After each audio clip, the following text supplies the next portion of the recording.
watching us live from your medium. It's a beautiful Wednesday morning in the city of Abeokuta, capital of Ogun State.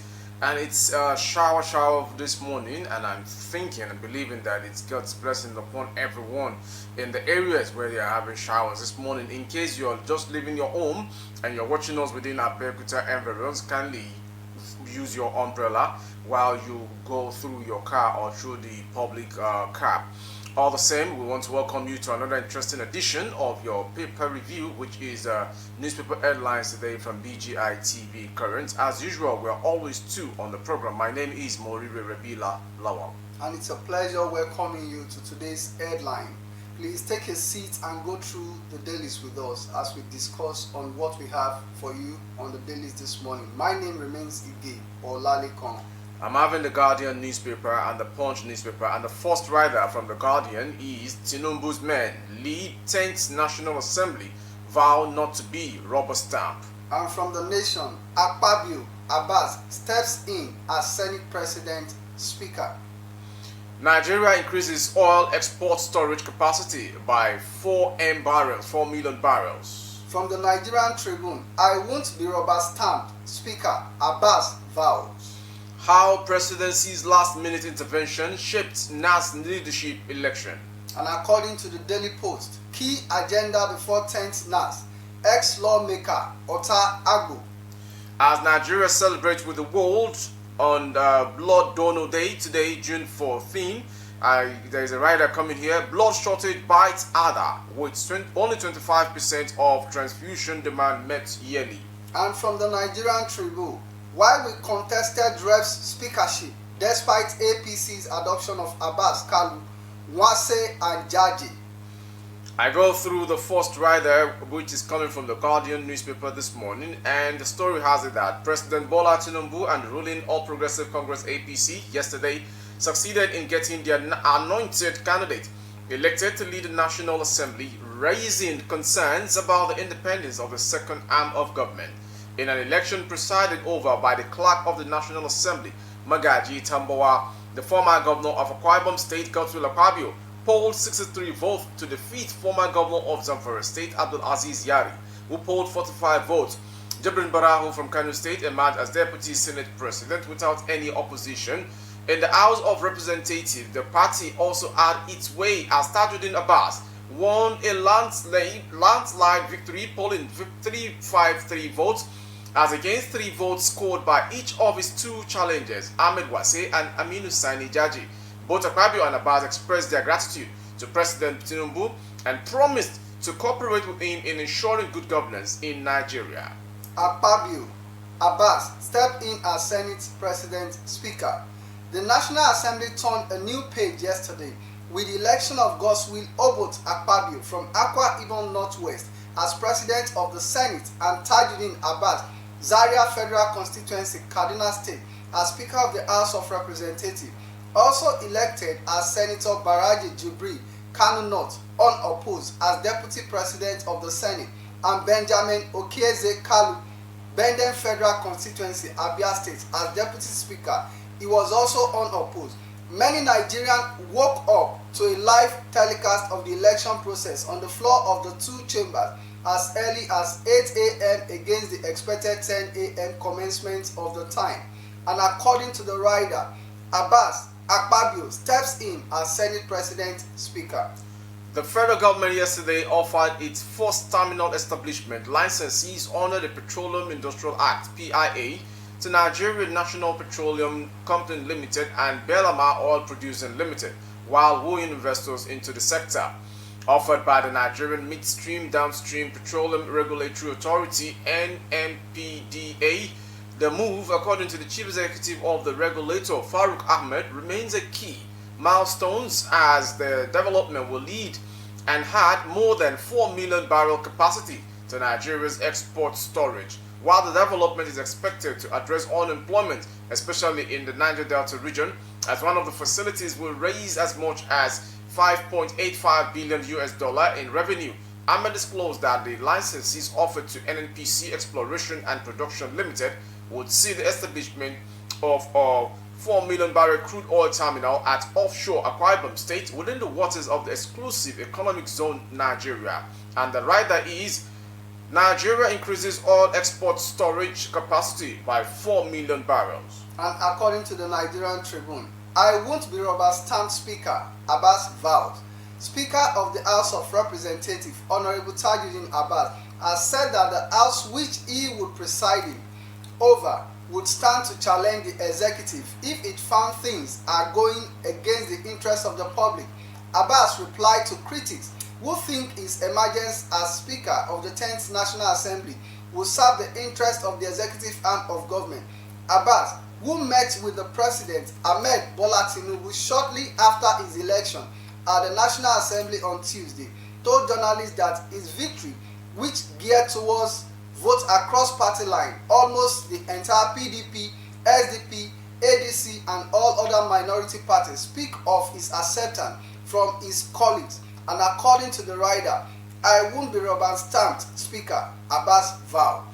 As Nigeria joins the rest of the globe to mark World Blood Donor Day, WBDD, today, June 14th, very little has changed in terms of the supply shortage facing our over 200 million population. According to the latest figures from the National Blood Services Commission (NBSC), Nigeria is only able to produce 25%, that is 500,000 of the 2 million units of blood required yearly. To meet the required 2 million units of blood at the cost of 60,000 naira per unit, Nigeria needs 90 billion naira to produce the balance of 1.5 million. And the rider coming, blood shortage bites other with only 25% of transfusion demand met yearly. And from the Daily Post, key agenda before 10th NAS, ex-lawmakers utter Agbo. The 10th National Assembly was inaugurated on Tuesday with Senator Godswill Akpabio elected as the Senate President.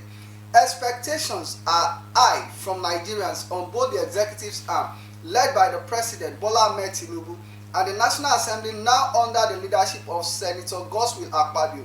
Senator Akpabio emerges as the choice of President Tinubu and was well delivered during the election which he won against former Zamfara Governor Senator Abdulaziz Yari. It is now time for work and Honorable Francis Otta Agbo, a former member representing Ado Okpu Federal Constituency of Benue State and Chairman House Committee on Narcotic Drug, said the 10th Assembly should push effort on legislation that would be beneficiary to Nigerians during their tenure. And according to the rider, agenda key before 10th NAS, ex-lawmaker Otta Agbo.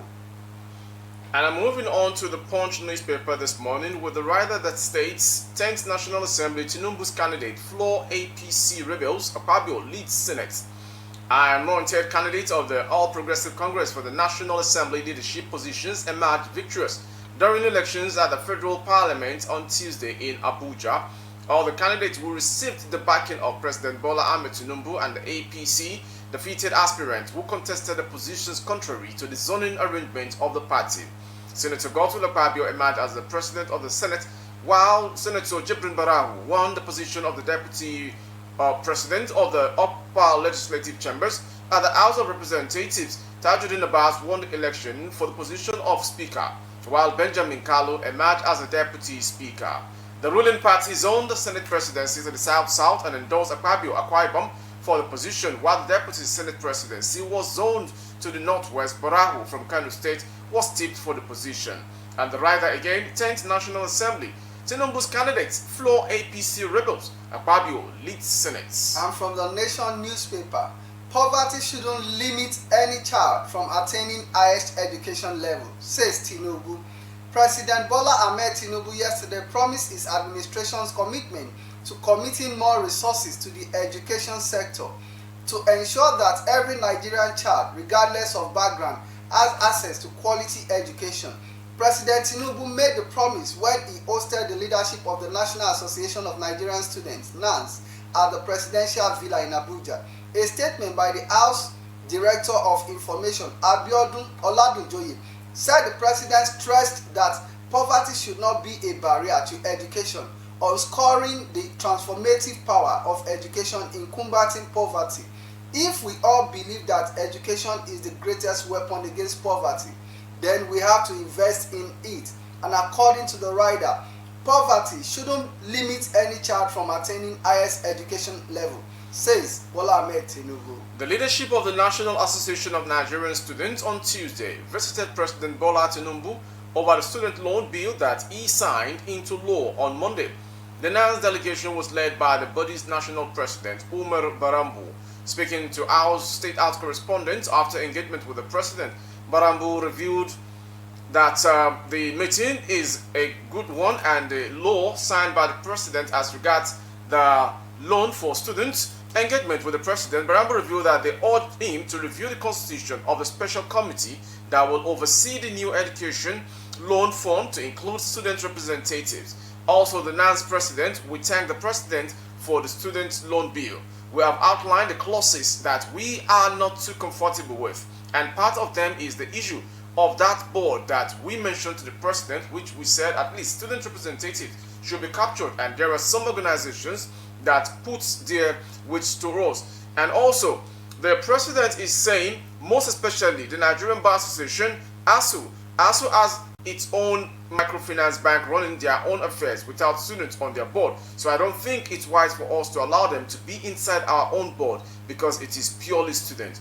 We are the major stakeholders of that bank, so I don't think allowing them to be there is good. Not only them, we mentioned a lot of people that they should remove and put more student-oriented organizations.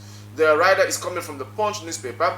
Student loan, NANS demands ASU's removal from board.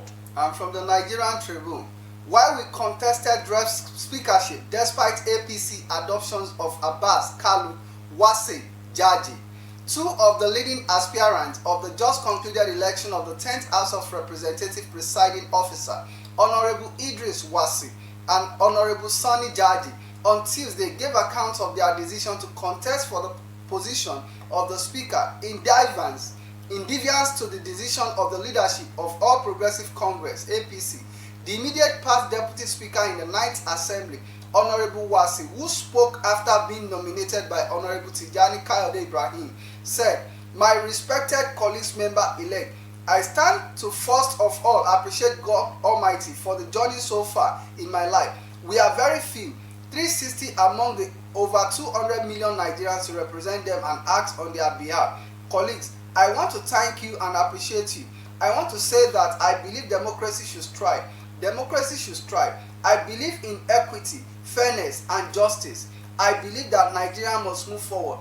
I believe that we don't need to truncate and tie our hands down." And according to the rider, while we contested rep speakership despite APC adoption of Abbas, Wase, and Jaji, the Coalition for Protection of Democracy has urged the National Judicial Council to review all decisions taken by the former president of Court of Appeal, Justice Zainab Bolkachua, following the confession of her husband, Senator Adamu Bolkachua. Bolkachua, who was a senator representing Bauchi South in the 9th National Assembly, during the valedictory session, confessed that he influenced judicial decisions in favor of some senators while his wife was president of the Court of Appeal. The senator had said, "My wife, whose freedom and independence I encroached upon while she was in office, and she has been very tolerant and accepted my encroachments and extended her help to my colleagues." Reacting, the Coalition for Protection of Democracy, in a statement by its national coordinator, Daniel Elomba, on Tuesday described Bolkachua's confession as a monumental embarrassment to the judicial arm of government, regarded as the last hope of the common man. The rider is coming from the Punch. Group demands justice. Bolkachua's probe over husband's confession. Morire, yesterday, the National Assembly turned a new page by electing the principal officers in the House. But one of the unique things I observe is that normally they always conduct their election at 10 o'clock on the dot in the morning. But I think this might be as a result why they are doing that by 8 a.m. in the morning was as a result of what happened at the 9th Senate when Bukola Saraki and some PDP members gang up together, and before the APC could come in, they've conducted the election and that was why Bukola Saraki became the Senate president, which later resulted to some tussles among the members of the House. But what is your take on this? It's a good one, and it shows that people should always get to office as when due, and such kangaroo election wouldn't have come if APCs were at the chamber earlier during the Saraki's led Senate presidency. And this one, I believe, it's going to usher in a new breath, and not like the rubber stamped ninth assembly which we used to have during the time of immediate past President Muhammadu Buhari. But now, as we are having the Senate president from the South and the speaker from the Kaduna constituency, don't you think that will be issue based on the fact that those that contested against them, do you think there will be a kind of inclusive government in this particular 10th Senate that we are having? It's going to be inclusive because the people who ganged against them are mere rebels, and do not want the choice of the president, who I believe has a say, and everything went with election, not that the president imposed on them the candidates. Okay. Looking at the statement of Abbas, when he said he won't be rubber stamp speaker, let's take a look back at what happened during the 9th Senate. I'm talking of Ahmed Lawan and a set of other principal officers. That's, whatever the president brought to the House is what they accept, because we couldn't see much in terms of efficient bill becoming law and making a positive impact in the life of Nigerians. What is your take on that? It's literally saying that yes, for every bill to come through his desk, he needs to prove and vet on it before approval, and they will see the efficiency of such bills before signing in or bringing it into law. But remember that he alone cannot do that. He has 360 members in the House of Rep, of which we know they came from different political background. And just like the political principle that says majority carries the vote. So how are they going to lobby to see how they can, come up with a bill that will want to override whatever the emergence of both Labour Party and PDP will pull up together in the House? It means every bill that will come to his desk must surely have the backings of meaningful members. And if the bill is not having efficiency, that is something to impact on Nigerians, definitely they will surely need to vote on it before they pass it into law. And if the voting is saying nay against the bill will remain on the table. But from this 10th National Assembly, what are your own expectations from them? It's too early to agitate for any expectation, rather to see what they will do after assuming office, because the election just took place yesterday. It's only their first strike. We can now be querying them or questioning what they are doing is wrong or right. But as he has said yesterday after winning the election, and is trying to bring hope back to Nigerians as a whole, that they are there to represent, not like a rubber stamp of the 9th National Assembly. Do we have any other airlines from your... I'm having one from Kwara State. The families of no fewer than 103 wedding guests, including a father and his 4 children, have been thrown into mourning after a boat accident claimed their lives at Ebu village in the Atigi local government area of Kwara State. Information reported and gathered that the victims were returning from the ceremony at Ebuti village in Niger State when the boat conveying them to their destinations crashed in the Patigi LGA on Monday. The Kwara State Police Command spokesperson SP Ajayi of Kesomi, while reacting to the development, said the tragedy claimed 103 lives, that's 103 lives, adding that the names of the rescued victims would be made public. Update on the boat accident in Patigi: 103 dead, others survived. Names of survivors will be made public as soon as it is available, the police spokesperson of Kesomi said.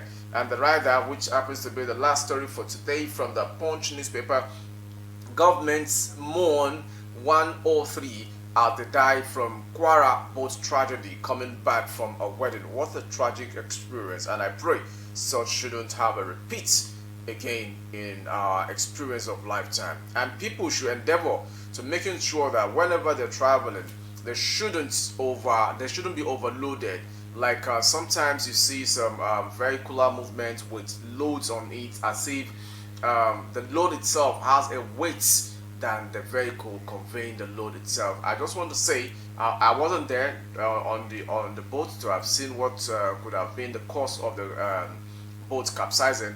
I just want to say that if they were not overloaded, and I want to be sure that the boat itself is not a mechanical boat. Maybe it's a manual type which uses wooden handles for control of the journey and to paddling it off from the spots to the final destination.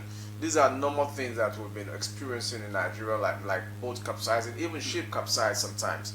But when you are overloaded, they should try and endeavor to double themselves into two boats or three just to make a smooth journey. After all, they had similar journey going for the going for the function and coming back. It was a tragic experience. May their soul rest in peace. Amen.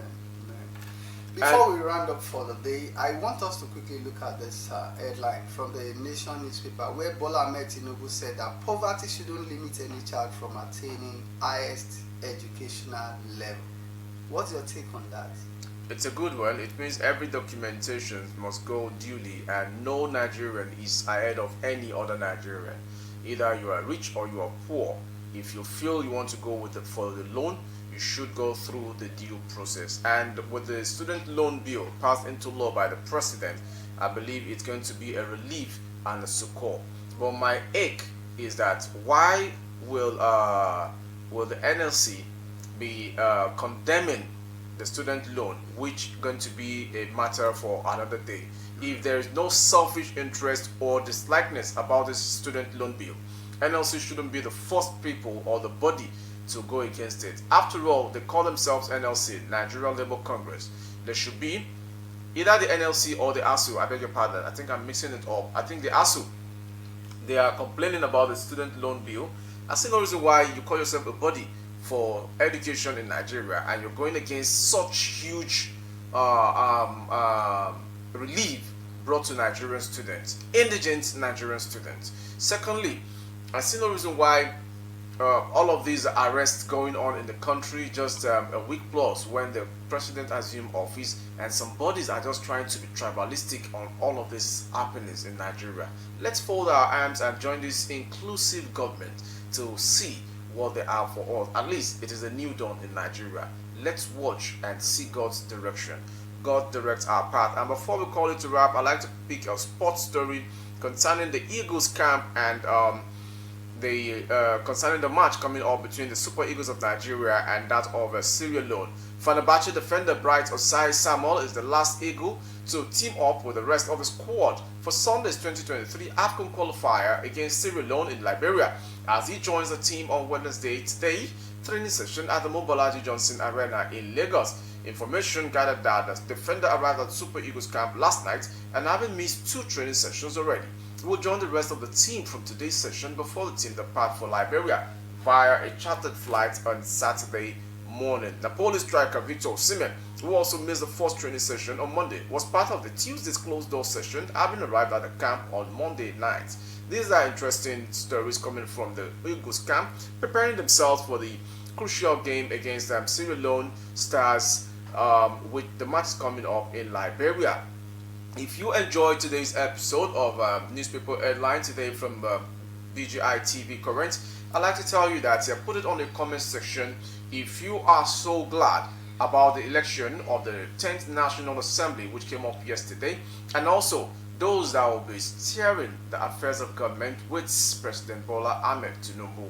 All of these things are what we are doing, and your reactions and feedback will surely cheer us up, putting more of our best to your own satisfaction. It's been a wonderful time from my own side. My name is Morire Rebila Lawal.